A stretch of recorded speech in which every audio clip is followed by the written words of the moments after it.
چلتے ہیں جناب اقبال اڈوانی صاحب، آپ سے خاص طور پہ کوشچن ہے کہ وفاقی وزیر کہتے ہیں کہ عوام پاکستان کو اگر بہتری کی طرف لے کے جانا ہے تو ٹیکسز دینا بہت ضروری ہے. ٹیکس تو ہم میرے خیال ہے کراچی والے دے ہی رہے ہیں، نہیں بھی دینا ہوتا تب بھی دے رہے ہیں. میرے خیال ہے دکان سے ہم چھوٹا سا سودا بھی لینے جاتے ہیں تو ٹیکس جو ہے ہمیں اس وقت بھی ہم دینا پڑتا ہے. جب ہم پوچھتے ہیں تو یہ کس کے کھاتے میں، تو وہ کہتے ہیں جناب یہ ہم دے رہے ہیں ان کو. اب یہ ان سے کون پوچھے گا دکانداروں سے کہ یہ ٹیکس واقعی آپ دے رہے ہیں، یہ صرف ہم سے لیا جا رہا ہے. یہ ایک کوشچن مارک ہے.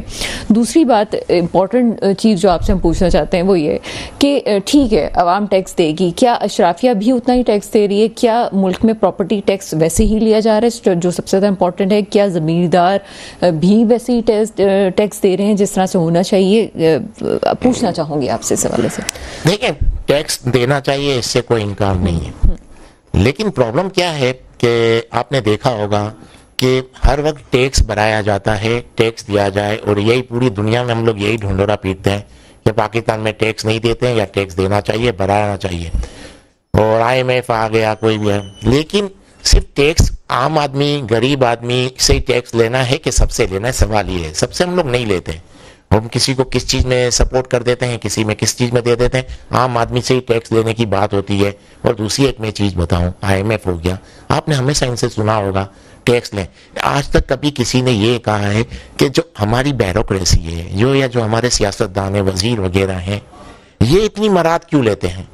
ان کے اوپر کیا ہے، کیوں مراد لیتے ہیں؟ جس ملک کا خزانہ خالی ہے، جس ملک میں کچھ ہے ہی نہیں، وہ اتنی مراد کیوں لیتے ہیں؟ ان پہ کیوں کنٹرول نہیں کیا جا رہا؟ ان کے اخراجات کو کیوں کم نہیں کیا جا رہا؟ صرف بس اگر آپ کو ڈیفیسٹ آیا، آپ نے ٹیکس بڑھا دیا، عام آدمی سے لے لیا، سیدھی بات ہے، ہر چیز میں ٹیکس لے لیا. لیکن ان کے اوپر کیوں کنٹرول نہیں کیا جاتا؟ وزیر خزانہ صاحب یہ کہہ رہے ہیں، وزیر خزانہ صاحب، فائنانس منسٹر یہ کہہ رہے ہیں کہ سب سے ٹیکس لیا جائے. ایک ہی بات کریں گے، بھائی آپ اپنے اخراجات کم کر لو. اپنے اخراجات کیوں کم نہیں کیے جاتے؟ کون سا بجلی کے بل ان کو مفت، ان کو گاڑی، سب چیز ان کو فری.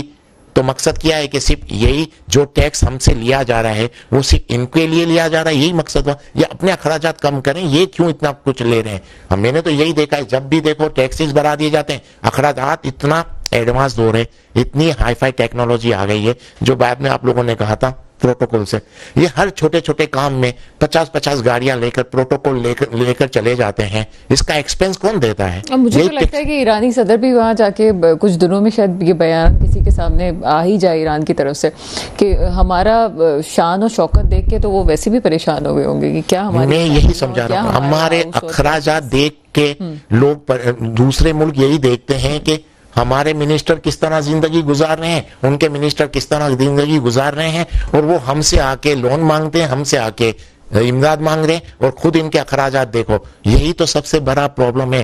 آپ نے دیکھا ان کا پروٹوکول، چلیں یہ تو باہر کے صدر تھے، پروٹوکول سمجھ میں آتا ہے، چلیں کیونکہ آپ کو پتا ہے اسرائیل امریکہ پرابلم چل رہے تھے، ایک ٹریڈ تھا. عام آدمی آج ٹیکنالوجی اتنی ہائی فائی، مجھے لگتا ہے کہ یہ چھوٹی چھوٹی جگہوں پہ ان کو جانے کی ضرورت کیا پڑتی ہے؟ کبھی کوئی تندور پہ چلا جاتا ہے، کبھی کسی اسکول میں چلے جاتے ہیں. ضرورت کیا ہے اس جگہ پہ جانے کی؟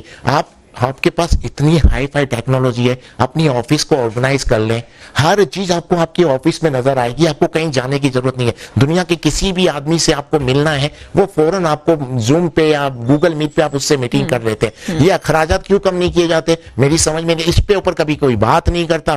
فائنانس منسٹر آئے گا بس ٹیکس کریں، بھائی ہاں کریں، ٹیکس لیں آپ سے. آپ کو میں بتاؤں کراچی کے حوالے سے جو آپ نے بات کی، اتنا ڈونیشن دیا جاتا ہے، اتنے چیزیں چلاتے ہیں کراچی کے لوگ، اتنی خیرات بانٹتے ہیں، وہ ٹیکس کیوں نہیں دینا چاہتے؟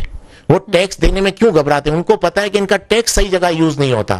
جس دن آپ نے یہ پروف کر دیا کہ ان کا ٹیکس صحیح جگہ پہ یوز ہوتا ہے، ہر کوئی ٹیکس دے گا. پرابلم یہ ہے، وہ دیکھتے ہیں کہ وزیروں کے اتنے اخراجات، غریب ملک کے ان کے اخراجات دیکھیں. ایک جگہ سے، ایک گورنر ہاؤس سے ایک جگہ ملنا جا رہا ہے ایک بندہ، اور اس کی آپ پروٹوکول دیکھ لیں. ایک چیف منسٹر ایک جگہ سے دوسری جگہ جا رہا ہے، اس کا پروٹوکول دیکھ لو. ایک اسکول کے اندر وزٹ کرنے جا رہے ہیں، اس کا پروٹوکول دیکھو. اور کہتے ہیں کہ ہم غریبوں کے لیے کام کریں گے. جس اسکول میں وہ جا رہے ہیں اس کے آس پاس جتنے ٹھیے لگتے ہیں جوس والے کے، چپس والے کے، وہ سب بند ہو گئے، پورا علاقہ بند ہو گیا. اور وہ صرف کیا، اور اس سے پہلے جب وہاں پہنچنے سے پہلے 50 میڈیا والے کیمرہ لے کر چلے جاتے ہیں. اس طرح کی ایڈورٹائزمنٹ پوری دنیا دیکھتی ہے، اور پھر ہم ان سے امداد مانگتے ہیں تو کون دے گا؟ مجبوری میں ہم کو دی جاتی ہے، جہاں ہماری ضرورت پڑتی ہے تو امداد دی جاتی ہے. کوئی بزنس کرنے کے لیے تیار نہیں ہے یہاں پر. اس کی وجہ یہی ہے. سب سے بڑا بھی آپ نے ایک بات کہی تھی کہ انویسٹر باہر سے. دیکھیں، اگر آپ چاہتے ہیں پاکستان میں فورن انویسٹر آئیں